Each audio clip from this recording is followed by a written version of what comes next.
Hello, నమస్కారం. నా పేరు ప్రభు. బిగ్ బాస్ సీజన్ 8 డే 3 రివ్యూకు స్వాగతం. ముందుగా విషయంలోకి వెళ్ళిపోతే ఆదిత్య ఓం నామినేషన్తో అయితే స్టార్ట్ చేస్తారు.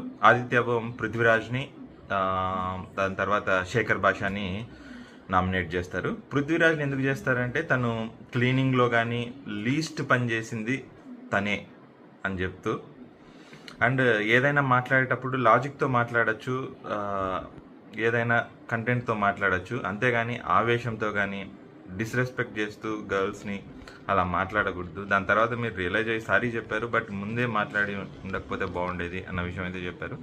పృథ్వీరాజ్ కూడా దానికి ఏమనకుండా యాక్సెప్ట్ అయితే చేస్తారు. దాని తర్వాత శేఖర్ భాష విషయంలో మీరు లేజీ ఉంటున్నారు, పడుకొనే ఉంటున్నారు, ఎందులోనూ హెల్ప్ చేయడం లేదు అన్న విషయం అయితే చెప్తాడు. అప్పుడు శేఖర్ భాష, నేను లేజీగా లేను, నేను టైర్డ్ ఉన్నాను, ఆల్రెడీ చాలా వెయిటింగ్ తర్వాత లోపలికి వచ్చాను కదా కొంచెం, అందుకనే. అండ్ పనుల విషయానికి వస్తే నేను అన్నీ ఇన్ఛార్జ్ తీసుకొని ఒక ఛార్జ్ తీసుకొని హెడ్ లాగా బిహేవ్ చేయాలనుకోలేదు, అందుకనే నేను దేనికి కొంచెం అంత వాలంటీర్గా హెల్ప్ చేయలేదన్న విషయం అయితే చెప్పాడు. ఆదిత్యవం అయితే కొంచెం క్లారిటీగానే మాట్లాడాడు. ఫస్ట్ టైం ఆదిత్యవం మాటలు అయితే మనం వినడం జరిగింది. కంప్లీట్గా బాగానే అబ్జర్వ్ చేశాడన్న ఫీలింగ్ అయితే వచ్చింది నాకు ఆదిత్యవం. సో ఒక మంచి కంటెస్టెంటే. దాని తర్వాత యష్మి తన స్పెషల్ పవర్ ద్వారా పృథ్వీరాజ్లోను శేఖర్ భాషని పిక్ చేసుకుంటుంది. ఎందుకంటే శేఖర్ భాష వల్ల చాలా రూల్స్ అయితే బ్రేక్ అయ్యాయట, అండ్ ఆయన కూడా ఒప్పుకున్నారు. That's fine. నెక్స్ట్ ఈ విషయం బేబక్క నబీల్కి ఒక క్లాస్ అయితే పీకుతూ ఉంటుంది బయటకు వచ్చిన తర్వాత. ఈ బ్రేక్లో ఒక చిన్న బ్రేక్ ఇస్తారు నామినేషన్స్కి. నీలో ఆ పవర్ ఉంది, నువ్వు చెప్పాలి అంటే బహుశా మీరు చెప్పడం వల్లే కావచ్చునేమో, నాకు వచ్చింది కావచ్చు అది పవర్ అని నబీల్ అంటాడు. అంటే ముందు లేదా, ఇదే కావాలి, బయటికి తీయాలి, నీలో పొగరు కనబడి ఎలానే అందుకే చేసినా నేను అని బేబక్ అయితే రెచ్చిపోతుంది. నువ్వు నాకు థ్యాంక్స్ చెప్పాలి అంటూ కూడా అంటుంది. ఇది కొంచెం ఓవర్ అయితే అనిపించింది. ఎందుకంటే ఇప్పుడు తనే పూర్తిగా ఓపెన్ అప్ అవ్వలేదు. ఒక వీక్గా ఉన్న వ్యక్తి ఇంకా వీక్గా ఉన్న వ్యక్తికి తనకు తాను మోటివేషన్ ఇచ్చుకుంటూ ఎదుటి వాళ్ళకు మోటివేషన్ ఇస్తుందేమో అన్న ఫీలింగ్ నాకు వచ్చింది. బట్ ఇది పెద్ద హార్మ్ఫుల్ ఏం కాదు కాబట్టి ఫైన్. కొంచెం యాక్టివేట్ అవ్వడానికి బేబక్క తను యాక్టివేట్ చేసుకోవడానికి నబీల్ని వాడుకున్నట్టుగానే ఉంది నాకు.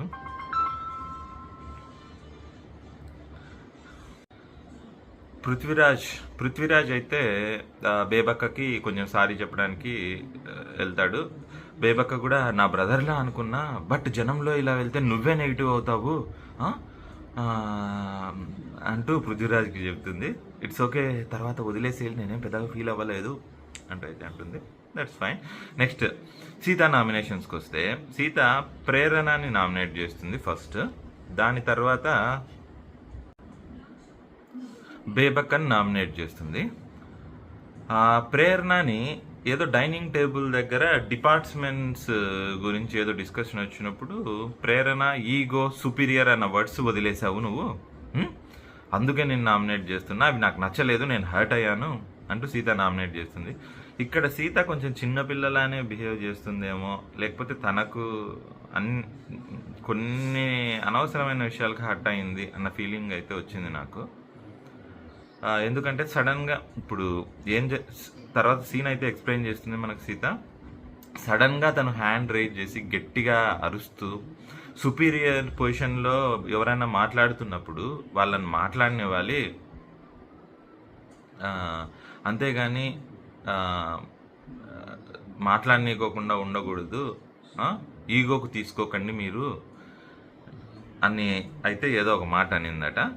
దానికి no one is superior other than big boss ఇక్కడ అని సీత అయితే అంటుంది. కానీ తను ఒక్క విషయం తెలుసుకోవాల్సింది ఏంటంటే, ఇప్పుడు చీఫ్స్ అనే పొజిషన్స్ బిగ్ బాస్ తర్వాత కంటెస్టెంట్ కంటే కొంచెం అప్పర్ హ్యాండ్ ఉన్నట్టే. They can talk in between nominations to control the flow of nominations. And అట్లానే ఏదైనా ఇంట్లో కొన్ని రూల్స్ సెట్ చేసే అధికారం అయితే వాళ్ళకు ఉంది, రైట్? కానీ ప్రేరణ చీఫ్ కాదు, రైట్? సో అందుకని చీఫ్స్ కోసం తను మాట్లాడింది, తన కోసం కాదు. ఆ పాయింట్లో తను ట్రిగ్గర్ అయి ఉండొచ్చు అని అయితే నేను అనుకుంటున్నాను. దాని తర్వాత బేబకన్ నామినేట్ చేస్తుంది. సారీ, ప్రేరణ అది ఏదో నేను అందరికీ జనరల్గా చెప్పాను, నువ్వు ఎందుకు స్పెసిఫిక్గా హర్ట్ అయ్యావు, అది జనరల్గా చెప్పిన మాట అందరి కోసము అని చెప్తే, సీత మాత్రం నేను హర్ట్ అయ్యాను, నేను దాన్ని సీరియస్గా తీసుకున్నాను అనే మాట అయితే చెప్తుంది. ఇదే కొంచెం చైల్డిష్ అనిపించింది నాకు. అంత సీరియస్గా తీసుకోవాల్సిన పని లేదు ఇప్పుడే. నెక్స్ట్ బేబక్కను అయితే నామినేట్ చేస్తుంది సీత. కిచెన్లో తనను ఎగ్ బుజ్జిను అదో ఆమ్లెట్ వేసుకోవద్దని అయితే సీతక్క చెప్పింది. దాని తర్వాత ఇంకొకరి కోసం ఆలూ కర్రీ అయితే చేసిందట, 2 కర్రీలు అయితే చేసిందట, ఒకటి నాన్ వెజిటేరియన్స్కి వెజిటేరియన్స్ అని. నువ్వు 2 కూరలు అలో చేశారు, నాకేమో ఒక ఆమ్లెట్ కోసం కూడా అలో చేయలేదు. సో అది నేను బాగా ఫీల్ అయ్యానంటూ నామినేట్ చేసింది. సో ఇది కూడా కొంచెం చైల్డిష్ రీజనే, కొంచెం అండర్స్టాండింగ్ లేదు అన్న ఫీలింగ్ వచ్చింది. కొంచెం ఎవరో ఒకరికి అండర్స్టాండింగ్ ఉండాలి, బట్ బేబక్క చేసింది కూడా రైట్ ఏం కాదు, అంత లేకే అంత రూల్స్ పాస్ చేసేంత. దీన్ని కూడా అంత సీరియస్గా తీసుకోకుండా అక్కడనే ఫైట్ చేసి ఉండాల్సింది, ఇన్స్టెడ్ ఆఫ్ కంప్లైనింగ్ అక్కడే అడిగి ఉండాల్సింది, ఇప్పుడు నామినేట్ చేసేంత వరకు తెచ్చుకోకుండా. నెక్స్ట్ నయనిక కూడా బేబక్కని తన స్పెషల్ ద్వారా, పవర్ ద్వారా పిక్ చేసుకుంటుంది. దాని తర్వాత విష్ణుప్రియ శేఖర్ భాషాని నామినేట్ చేస్తుంది, సోనియాని నామినేట్ చేస్తుంది. శేఖర్ భాషాని సేమ్ రీజన్స్, పడుకోవడం చూశాను, టైర్డ్గా ఉన్నారో లేకపోతే ఇంట్రెస్టెడ్గా లేరో, నాకైతే మీరు పూర్తి యాక్టివ్గా లేనట్టు అనిపించింది అన్న విషయం చెప్తుంది. ఓకే, అది పెద్ద సీరియస్ ఏం కాదు. నెక్స్ట్ సోనియా విషయానికి వస్తే, కుక్కర్ విషయంలో అండ్ బేబక విషయంలో నేనైతే కొంచెం ఫీల్ అయ్యాను.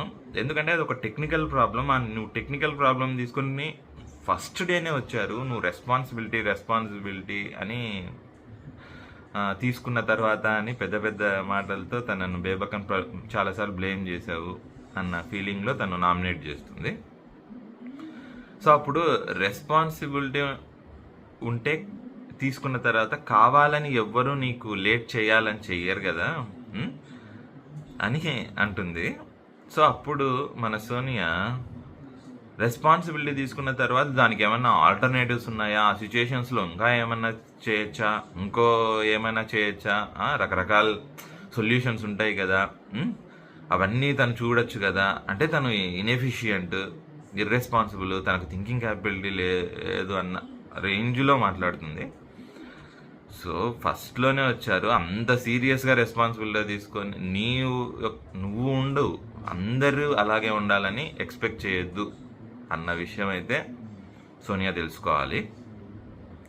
ఇక్కడ we are here for responsibilities only అన్న విషయం అయితే కొంచెం గట్టిగా మాట్లాడుతుంది.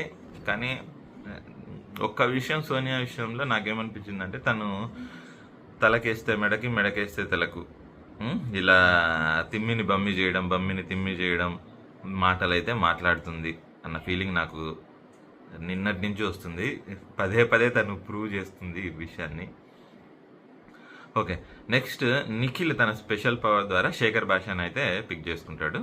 ఓకే, నెక్స్ట్ అభయ్ నవీన్ నామినేషన్లో మణికంఠాన్ని అండ్ బేబకను పిక్ చేసుకుంటాడు. మణికంఠ నువ్వు ఎందుకు చేసుకుంటా అంటే, నువ్వు ఎమోషనల్లీ వీక్గా ఉన్నావు అండ్ ఇన్స్టాంట్గా ఫైర్ అయిపోతున్నావు. ఆ రోజు నామినేషన్స్ నుంచి బయటకు వెళ్ళేటప్పుడు ఫస్ట్ డే గుర్తుపెట్టుకుంటా అన్నావు, అయినా ఇంత హైపర్ ఎందుకు? సరే ఒకసారి ఏదో అప్పుడు సిచ్యుయేషన్ వల్ల అయ్యావు అనుకుంటే, మళ్ళీ హైపర్ అవుతున్నావు, మళ్ళీ హైపర్ ఎందుకు అంటూ అడిగాడు. అప్పుడు మణికంఠ, నేను ఎమోషనల్లీ హైయే ఉన్నా, నేను వీకే ఉన్నా, బీబీకి వచ్చినప్పుడు నిజమే కదా అభయ్ నవీన్ చెప్పింది. అభయ్ నవీన్ వెంటనే ఒక మాట అయితే అంటాడు, నువ్వు వచ్చావు ఆ బ్యాగేజ్ తీసుకొని రాకుండా ఉంటే బాగుండేది, ఆ బ్యాగేజ్తో పాటు వచ్చావు, so it is affecting your game అన్నట్టయితే చెప్పి నామినేట్ చేస్తాడు. దానికి మణికంఠ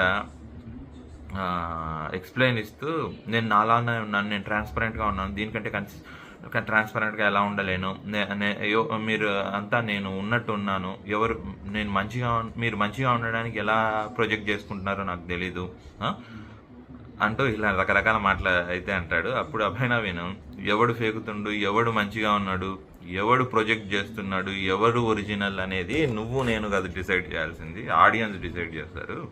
అది సెకండరీ పాయింట్, అది నువ్వు మాట్లాడకు అని అయితే అంటాడు. అది నిజమే. ఇలా ప్రొజెక్షన్లు, ఇలా అనుకుంటున్నావు నువ్వు ఫేక్, ఇవన్నీ రొటీన్ డైలాగులు అండి. ఇన్ని సీజన్లు జరిగినా ఇంకా కొంతమందికి ఎందుకు ఈ మాటలు మాట్లాడతారో నాకైతే అర్థం కాదు. బుర్ర ఉందనుకోవాలా లేదనుకోవాలా అయితే నాకు తెలియదు. నెక్స్ట్ బేబక్కన్ అయితే నామినేట్ చేస్తాడు. అభయ్ నువ్వు లైట్ ఆ రోజు ఫస్ట్ డే రోజు టాస్క్ ఆడుతున్నప్పుడు రానా దగ్గుబాటు వేసినప్పుడు నువ్వు టాస్క్ లైట్ తీసుకున్నావాక, దానివల్ల ఈరోజు చీఫ్ అయ్యే ఛాన్స్ నాకైతే పోయింది. సో మీరు ముందు నుంచి కూడా ఇట్లా సీరియస్ దాన్ని నేను ఇంకా నాకు ఫీల్ అవుతుంది, ఒక ఛాన్స్ అయితే పోయింది కదా అని అంటూ తను నామినేట్ చేస్తాడు. యష్మి దాని తర్వాత తన స్పెషల్ పవర్ ద్వారా మణికంఠను పిక్ చేసుకుంటుంది. అప్పుడు మణికంఠ అయితే ఐఎమ్ లెర్నింగ్ ద సేమ్ ఏదో అయితే చెప్తాడు, ఒక రీజన్ అయితే ఐఎమ్ లెర్నింగ్ ద సేమ్ అని అయితే చెప్తాడు. దాని తర్వాత ప్రేరణ మణికంఠని నామినేట్ చేస్తుంది ఫస్ట్. దాని తర్వాత సోనియాని నామినేట్ చేస్తుంది. ప్రేరణ కరెక్ట్ ఇద్దరిని పిక్ చేసుకుందని అయితే నాకు అనిపించింది. మణికంఠ ఎవ్వరికి నీ గురించి ఏమీ తెలీదు, nobody nose zero about you. So negative చెప్పడానికి వచ్చే ఇంట్రెస్ట్ మీకు పాజిటివ్ ఉండటానికి ఎందుకు రాదు అంటూ ప్రేరణ అయితే మణికంఠని నామినేట్ చేస్తుంది. పాయింటే. నెక్స్ట్ దీనికి కంప్లీట్గా ట్రిగ్గర్ అయిపోతాడు మన మణికంఠ. మీరు ఇంకా తన ఫ్లాష్ బ్యాక్ మొత్తం అంతా చెప్తాడు. మనం ప్రోమోలో చూసిన మాటలన్నీ, తన చైల్డ్హుడ్లో ఫాదర్ని పోగొట్టుకోవడం అయితేనేమి, తన మదర్ని పోగొట్టుకోవడం అయితేనేమి, తన వైఫ్, చిల్డ్రన్, ఇలా రకరకాల సెన్సిటివ్ మ్యాటర్స్ గురించి అన్నిటినీ కొంచెం స్లోగా బయటికి లోపలనే పెట్టుకోవాలనుకున్న విషయాలన్నీ ఆ మూమెంట్లో అయితే బ్లాస్ట్ అయిపోతాడు. దానివల్ల సో ఇదంతా ఎమోషనల్గా మాట్లాడి సడన్గా మీరు ఎవ్వరు నా లైఫ్ ఏమన్నా చూసి వచ్చారా అంటూ ఒక మాట అనేస్తాడు. దానికి మళ్ళీ అందరూ కొంచెం అఫెండ్ అయిపోయి, యష్మి అయితే ఇంకా అప్పటిదాకా ఎమోషనల్గా వింటున్నారు యష్మి అండ్ ప్రేరణ. సడన్గా వాళ్ళైతే యష్మి అయితే అరిచేస్తుంది. ఇవాళ యష్మి కొంచెం హైపర్గానే ఉంది, తనకి కొంచెం ట్రిగ్గర్ మోడ్లోనే ఉంది. అన్ని స్పెషల్ పవర్ కోసం పిక్ చేసుకోవడంలో కానీ, ఇట్లాంటి కమెంట్లు చెప్పడంలో కానీ ఏం వెనకాడడం లేదు యష్మి. సో అలా మీరు నా లైఫ్ ఏమన్నా చూసి వచ్చారా అంటే కొంచెం అయ్యి మీకోసం మాట్లాడుతున్న వాళ్ళకు కూడా మీరు ఇట్లా సడన్గా ఇట్లా చేస్తే, సో పొరపాటులో కొంచెము మణికంఠకు మాట్లాడడం అయితే నేర్చుకోవాలి. ఎమోషనల్గా ఉండడం తగ్గించుకోవాలి. బ్యాగేజ్ ఇలాంటి ఊరికే ట్రిగ్గర్ అయిపోకూడదు. మైండ్ కొంచెం కంట్రోల్లో ఉండాలి. తనకు కంట్రోల్ లేదు అనే విషయం లాస్ట్లో, నాకు కంట్రోల్లో లేదు బిగ్ బాస్, నేను ట్రాన్స్పరెంట్, నేను ఒక అబద్ధం చెప్తే ఉండలేను బిగ్ బాస్ అంటూ అయితే చాలా ఫీల్ అయ్యి కన్ఫెషన్ రూమ్ కూడా వచ్చేంతవరకు అయితే జరుగుతుంది.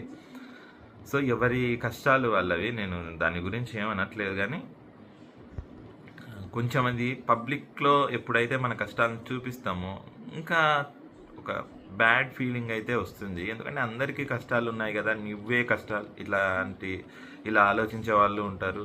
కొంచెం తనతో పాటు కొంచెం ఎంపథైజ్ అయ్యే వాళ్ళు ఉంటారు. సో ఇవన్నీ కొంచెం కొంచెంగా బయట పెట్టిండొచ్చు. కానీ తను బ్లాస్ట్ అయిపోయాడు ఇవాళ. మేబీ అది ఆ కంట్రోల్ ఉండింటే తను మంచి ఒక సింపతి కార్డ్ అనొచ్చు, ఏదైనా సరే వాడుకొని ముందుకు వెళ్ళి ఉండవచ్చు. నెక్స్ట్ సోనియాని ప్రేరణ పిక్ చేసుకుంటుంది. నువ్వు ప్రతిదానికి మెజారిటీ ఫీల్స్ అని అంటూ ఉంటావు కదా, విష్ణుప్రియ యోగా చేసుకుంటున్నప్పుడు లేదా బేబక్క అక్కడ సీరియస్గా లేనప్పుడు సీరియస్గా తీసుకోవట్లేదని చెప్తున్నావు. నువ్వు ఎవరమ్మా మాకు చెప్పడానికి, జడ్జిమెంట్స్ చేయడానికి, మేము సీరియస్గా తీసుకుంటామో లేదో నువ్వెవరమ్మా చెప్పడానికి అంటూ ప్రేరణ అయితే సోనియాని మంచిగా అంటుంది. వెంటనే సోనియా విష్ణుప్రియ ఇలా యోగా విషయంలో కూడా ఇట్లా అంటున్నావు కదా, తను పొద్దున్నే చేసుకుంటుంది అంటే ఏం పని లేక తను మంచిగా చేసుకుంటుంటే నువ్వెందుకు జడ్జ్ చేస్తున్నావు అంటే she proved that she is week అంటూ సోనియా మళ్ళీ ఎవరి పాయింట్సో తెచ్చి నా మీద నామినేట్ చేస్తుంది. That means she is not making any proper connections కదా ఇంట్లో అంటూ సోనియా కవర్ డ్రైవ్ కొట్టడానికి ట్రై చేస్తుంది. అంటే నువ్వు ఒక్కదానివే నా ఇంట్లో ఉండేది, ఇంకెవ్వరు లేరా సోనియా అన్న ఫీలింగ్ యష్మికి వచ్చి, యష్మి వెంటనే వేరే వాళ్ళ కంటెస్టెంట్స్తో కనెక్షన్స్ ఉండొచ్చు కదా అంటూ ఇట్లా ఆడబోయేలోపు Sonia can I please continue అనగానే యష్మి నో నువ్వు మాట్లాడకూడదు అంటూ యష్మి ఫుల్ ఫైర్ అయిపోతుంది. ఎందుకంటే యష్మికి సోనియాకి కంప్లీట్ పడదండి, నాకు అదైతే కంప్లీట్. ఎందుకంటే నిన్న కూడా Sonia Yashmi third chief select చేసుకునే పెద్ద లొల్లి అయితే చేసింది. సో యష్మి మా అనడంలో ఇక్కడ తను అడ్డుకోవడంలో తప్పే లేదు. ఎందుకంటే ఎవరో ఒకరు సోనియాని 3-4 అయితే అడ్డుకోవాల్సి వస్తుంది. ఎందుకంటే తను చాలా తెలివిగా మాటలను ట్విస్ట్ చేయగలంత సమర్థురాలు అనిపించింది నాకు. నెక్స్ట్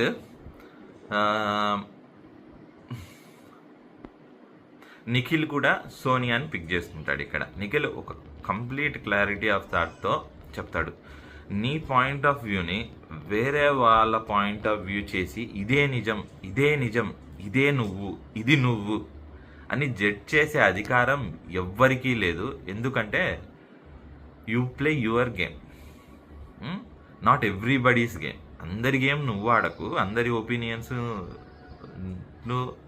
అందరి మైండ్స్ గేమ్స్ నువ్వు ఆడద్దు. నీ మైండ్ గేమ్ ఏదో నువ్వు అనుకొని నువ్వు ఆడు. వేరే వాళ్ళపైన నీ జడ్జ్మెంట్స్ని నీ ఒపీనియన్స్ని రుద్దకు. Why you are judging someone on the national TV, when you are judging someone on the national TV, please use your words properly అని మంచి మాట అయితే చెప్పాడు. మణికంఠ నెక్స్ట్ నామినేషన్స్కి వస్తే విష్ణుప్రియాని నామినేట్ చేస్తాడు. ఇది కొంచెం డిస్కస్ చేయాల్సిన విషయమే. దీనికి ముందు ఒక్క మాట సోనియా గురించి మర్చిపోయాను. నిఖిల్ సోనియా గురించి చెప్పింది 100% రైట్ అండి. నాకు అదే అనిపించింది. తను ప్రతిదీ అంటుంది. ఈవెన్ ప్రేరణ విషయంలో కూడా విష్ణుప్రియ టాపిక్ తేవగానే నువ్వు అమ్మాయి టాపిక్ ఎందుకు చేస్తున్నావు అంటే ఇట్స్ అ హౌస్, వెంటనే ప్రేరణ ఇట్స్ అ హౌస్, నువ్వు చెప్పావు కదా నాకు ఆ రోజు హౌస్ల గురించి మాట్లాడచ్చని. అప్పుడు వెంటనే సోనియా ఆల్ రైట్ మాట్లాడు అంటే నీకు సిచ్యుయేషన్ను బట్టి నువ్వు అన్న మాటకి నువ్వే ఆపోజిట్ పోతావని ఇది ఒక్క సందర్భం చాలు. తను ఏం మాట్లాడుతుంది తర్వాత మనం గుర్తు చేయకపోతే తను అబ్జెక్షన్ అయితే చెప్పేది. గుర్తు చేసింది కాబట్టి ఎట్లా ప్రేరణ అక్కడితో ఎండ్ అయిపోయింది. నెక్స్ట్ ఓకే, మణికంఠ విష్ణుప్రియాని నామినేట్ చేస్తాడు. నీకు క్లారిటీ ఉంటుంది సోషల్ మీడియా ఇన్ఫ్లుయెన్సర్వి కదా, నువ్వు మాట వదిలేయవు, కానీ నువ్వు ఒక మాట నా పైన వదిలేసావు, నాలో ఒక ఫెమినిటీ ఉంది అని, అది నాకు నచ్చలేదు అని అయితే అంటాడు.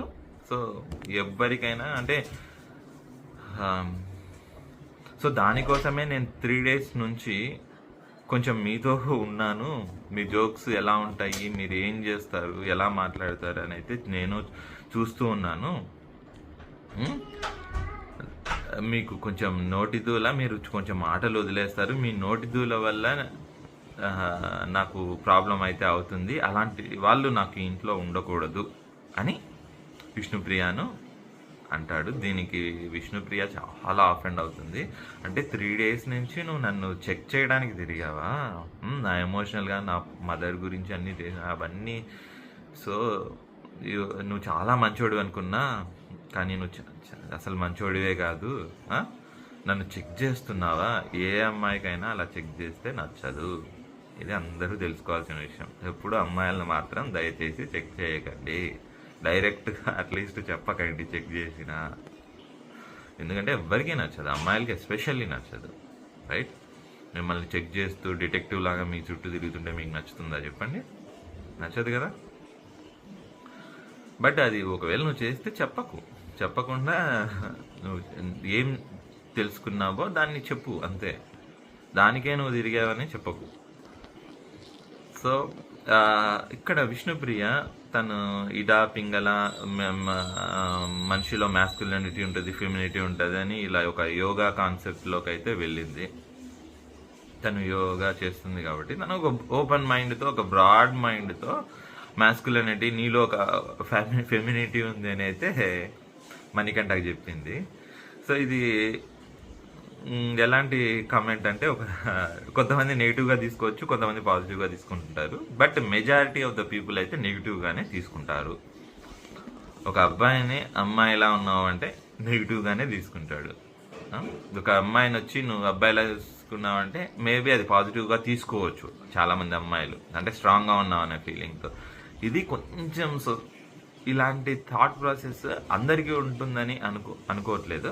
బట్ ఇలాంటి థాట్ ప్రాసెస్ కూడా ఉంటుంది సమాజంలో. సో దానికి మన నెగిటివ్ మణికంఠ అయితే నెగిటివే తీసుకున్నాడు. ఇదే విషయంలో పృథ్వీరాజ్ దాన్ని పాజిటివ్గా తీసుకున్నాడు. ఓకే, ఎంత ఓపెన్ అప్గా ఉన్నావు నువ్వు అన్న విషయం బట్టి ఇలాంటి ఇవి ఇండివిజువల్ పర్సన్స్ ఎలా తీసుకుంటారనేది డిసైడ్ అవుతుంది. సో దీని గురించి పెద్ద డిస్కస్ చేయాల్సిన అవసరం లేదు. ఇది డిఫరెన్స్ ఆఫ్ ఒపీనియన్స్.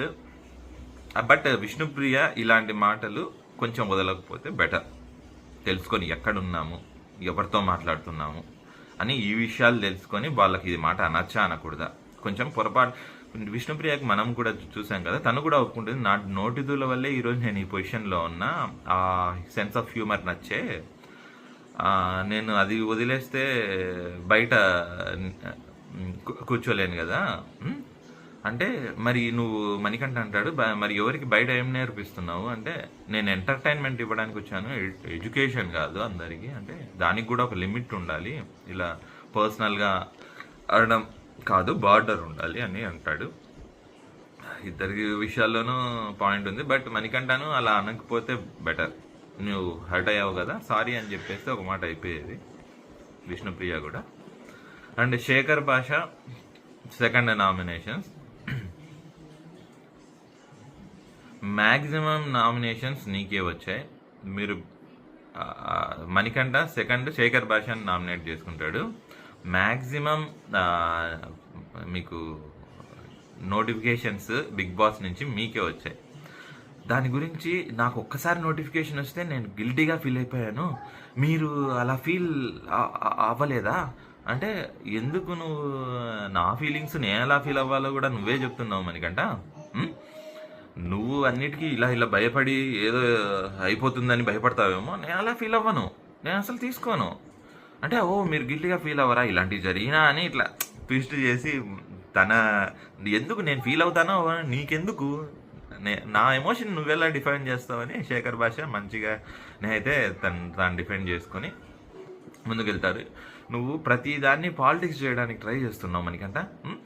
ఏదో ఫీల్ అయిపోవాలని నువ్వు దాన్ని ట్విస్ట్ చేసి దీన్ని నా పైన రుద్దడానికి ట్రై చేస్తున్నావు. నా ఫీలింగ్స్ నా ఇష్టం, నా ఎమోషన్ నా ఇష్టం అంటూనే మన శేఖర్ భాష మంచి మాట ఆర్జే అని ప్రూవ్ చేసుకుంటాడు. నెక్స్ట్ యష్మి ఇక్కడ విష్ణుప్రియని అయితే పిక్ చేసుకుంటుంది. ఇది కొంచెం తెలుసుకో ఈ విషయము, కొంచెం కొంతమంది అన్న విషయంలోనే చెప్పింది. ఓకే, దాని తర్వాత పృథ్వీరాజ్ బేబక్కను నామినేట్ చేస్తాడు. మీరు ఈ షోకు నాట్ ఫిట్ అండ్ మీరు గేమ్స్ ఆడలేకపోతున్నారు, వీక్ ఉన్నారు అని పృథ్వీరాజు బేబక్కని నామినేట్ చేస్తాడు. వెంటనే బేబక్క కొన్ని మాటలు అంటూ I am fat, I know I am not fit అంటే, నో అక్క అందరూ అంటారనమాట. పృథ్వీరాజ్ అలా అనలేదు, మీరు ఈ గేమ్కి ఫిట్ గారు అని చెప్పారు, మీరు ఫ్యాటా ఫిట్టా అని అనలేదు సో అని చెప్తాడు. దాని తర్వాత మణికంఠని పిక్ చేసుకుంటాడు. First of all sorry for your personal life, what ever is happening. Me personal జీవితంలో ఏమేం జరుగుతుందో వాటన్నిటికీ ఐఎమ్ సారీ అని ఒక మాట చెప్పి స్టార్ట్ చేస్తాడు.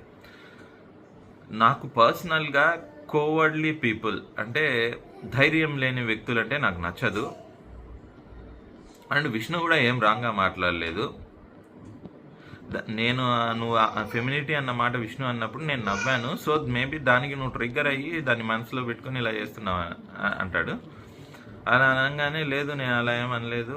నాకు ఇంకొకటి మణికంఠ ప్రతి ఒక్కరిని వాళ్ళు ఏం మాట్లాడుతున్నారో నాకు మీరు ఇలా మాట్లాడతారని నాకు ముందే తెలుసు, ఓ ఇందుకు మీరు మాట్లాడుతున్నారు అందుకు మీరు మాట్లాడుతున్నారు అని జడ్జిమెంట్లు, ఒపీనియన్లు, ఈ బ్యాక్గ్రౌండ్ స్టోరీతో ఉన్న బ్యాక్గ్రౌండ్లో ఏం జరుగుతోంది అన్న ఒపీనియన్స్ని బయట పెట్టేస్తున్నాడు. వాళ్ళు ఏం ఆలోచించి చెప్పింటారు అన్న విషయాలు.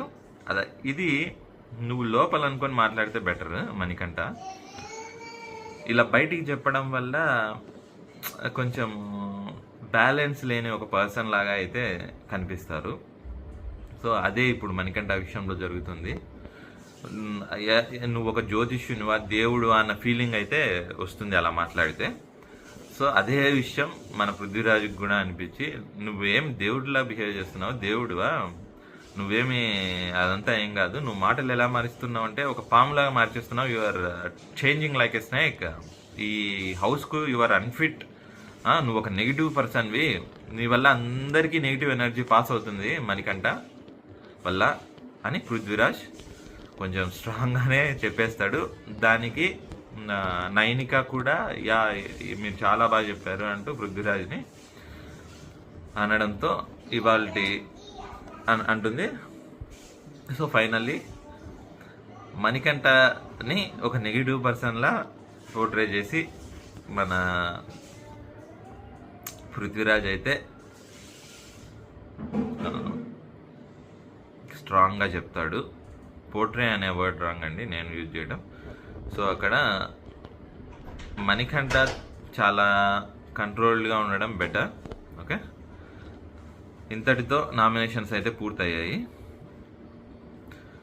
ఫైనల్లీ బేబక, సోనియా, శేఖర్ భాష, విష్ణుప్రియ, పృథ్వీరాజ్, మణికంఠ వీళ్ళందరూ నామినేషన్స్లో ఉన్నారు. మీకు ఇవాళ ఎపిసోడ్ ఏమనిపించింది? కొంచెం ఇవాళ ల్యాగ్ అయితే అయింది. సో ఎవరికి మీరు ఓట్ చేయాలనుకుంటున్నారు, ఎవరు మీ ఫేవరెట్ అనుకుంటున్నారు, మీ ఒపీనియన్స్ ఏంటో కింద కమెంట్లలో తెలియజేయాల్సిందిగా కోరుకుంటున్నా. Please like, share and subscribe. రేపు మళ్ళీ కలుసుకుందాం. బాయ్. జై హింద్. సో నైనిక కూడా మణికంఠనే పిక్ చేసుకుంటుంది. దాని తర్వాత సో బిగ్ బాస్ ఫైనల్ ఎవరెవరు నామినేట్ అయ్యారు అని చెప్తాడు. Finally Bebakka, Sonia, Shekhar, Vishnupriya, Prithviraj and Manikanta nominate అవుతారు. నామినేషన్స్ అయిపోయిన తర్వాత యష్మి ఏడుస్తూ ఉంటుంది, మణికంఠ ఏడుస్తూ ఉంటాడు ఇంకో పక్కన. సో జరిగిన కారణాల వల్లే ఇంకా మణికంఠ అయితే కంప్లీట్ పృథ్వీరాజ్ అన్న మాటల తర్వాత బ్రేక్ డౌన్ అయితే అయిపోతాడు కంప్లీట్గా. నెగిటివ్ పర్సన్, నీ వల్ల అందరూ నెగిటివ్ అయిపోతున్నారు, నెగిటివ్ ఎనర్జీ వస్తుందన్న మాటలకి. సో తన బ్రెయిన్ తనకి అగెనెస్ట్గా అయితే యాక్ట్ చేస్తూ ఏదంటే అది మాట్లాడతాడు. నాకు దిక్కు లేదన్నా, నాకు అందరు కావాలి, నా వైఫ్ కావాలి, నా పిల్లలు, ఇలాంటి మాటలు చాలా అయితే, అందరూ కావాలి, నాకు రెస్పెక్ట్ కావాలి, నా అత్తమామల నుంచి రెస్పెక్ట్ కావాలి. ఇంత నేషనల్ టెలివిజన్లో ఇంత లూజ్గా మాట్లాడడం వల్ల తనకే నష్టం అవుతుంది. నాకు బయటికి వెళ్ళిన తర్వాత నాకు లైఫ్ ఉంటుందా ఉండదా అన్నంత భయం. ఇదొక తనకి ఆఖరి పోరాటం. తన దగ్గర ఒక చిల్లి గవ్వ లేదని ఇవన్నీ మాటలు అయితే తను ఎమోషనల్గా స్టేట్లో కంప్లీట్లీ బస్ట్ అయిపోయి మాట్లాడుతూ ఏడుస్తూ నేను ఇంకా ఇంతకంటే ట్రాన్స్పరెంట్గా ఉండలేను అని తనకున్న విగ్ ఏదైతే ఇప్పటిదాకా తన హెయిర్ ఉందో అది తీసి పక్కన పెట్టేస్తాడు, ఇసిరేస్తాడు. నిఖిల్, యష్మి అనుకుంటా అదే టైంలో అక్కడే ఉంటారు. వాళ్ళకి ఏం చేయాలో అర్థం కాదు. ఎంత కన్సోల్ చేయడానికి ట్రై చేసినా కూడా ఒక జోన్లో ఉన్నాడు. అదే నేను చెప్పింది, ఒక నెగిటివ్ జోన్లో ఉన్నాడు మణికంఠ. ఎవరైనా తనకు నువ్వు బయటికి తెచ్చే ప్రయత్నం చేసినా వాళ్ళను తీసుకోవట్లేదు, వినట్లేదు. మేబీ బిగ్ బాస్ చెప్తేనే వింటాడు అనుకుంటున్నాను. సో అందుకనే కన్ఫెషన్ రూమ్ లేకైతే పిలిచారనుకుంటాను తనని. అక్కడ తను సిట్టింగ్ పోస్చర్ అయితేనేమి తన కంట్రోల్లో తనైతే లేడు, తన బ్రెయిన్ తన కంట్రోల్లో అయితే లేదు, ఇది క్లియర్. సో బిగ్ బాస్ తను బూస్ట్ చేసి మోటివేట్ చేయడానికి అయితే ట్రై చేస్తాడు. చిరునవ్వు ఎప్పుడు వదలకండి, నిన్ను నువ్వు నమ్మినప్పుడే నీ బలం నువ్వు తెలుసుకుంటావు, అప్పుడు మాత్రమే నువ్వు ముందుకు ఈజీగా వెళ్ళగలుగుతావు అని ఒక స్ట్రాంగ్ మోటివేషన్ పాయింట్ అయితే మన మణికంఠకు బిగ్ బాస్ తెలియజేస్తాడు. Manikanta hopefully from next episode తొందరగా స్ట్రాంగ్, ఎందుకంటే ఇప్పుడు నెగిటివ్ లో గ్రాఫ్ నుంచి హై గ్రాఫ్కి వెళ్ళడమే మంచిది ఎవరైనా కూడా. సో కంప్లీట్ తన గురించి మనకైతే ఆడియన్స్కి తెలిసిపోయింది, ఏంటి జరుగుతుంది, ఏ విషయం జరుగుతుంది అన్న విషయం. తనకి లైఫ్లో అంతా ముందు అటెన్షన్ ఇచ్చేవాళ్ళు, అన్నీ ఇచ్చేవాళ్ళు, ఇప్పుడు సడన్గా ఎవరు ఏమి ఇవ్వలేకపోయేటప్పటికీ తన ఎక్స్పెక్టేషన్స్ ఎక్కడ ఉన్నాయి, కానీ జరుగుతుంది ఒకటి. ఈ కాంట్రాస్ట్ని తను తీసుకోలేకపోతున్నాడు అని అయితే నాకు అనిపించింది. సో మీకేమనిపించింది, మీకు ఎలా అనిపించింది, ఒక్కొక్కరి గురించి మనం డిస్కస్ చేసిన వాళ్ళలో డిఫరెంట్గా అనిపించిన, ఒకవేళ ఓకే మీరు అగ్రీ అయినా కింద కమెంట్ అయితే చేయండి. ప్లీజ్ షేర్ చేయడం, లైక్ చేయడం మాత్రం మర్చిపోకండి. ఓకే, ఇంతటితో ఇవాళ రివ్యూకి ఎండ్ చెప్పేద్దాం. రేపు మళ్ళీ కలుసుకుందాం. బాయ్, జై హింద్.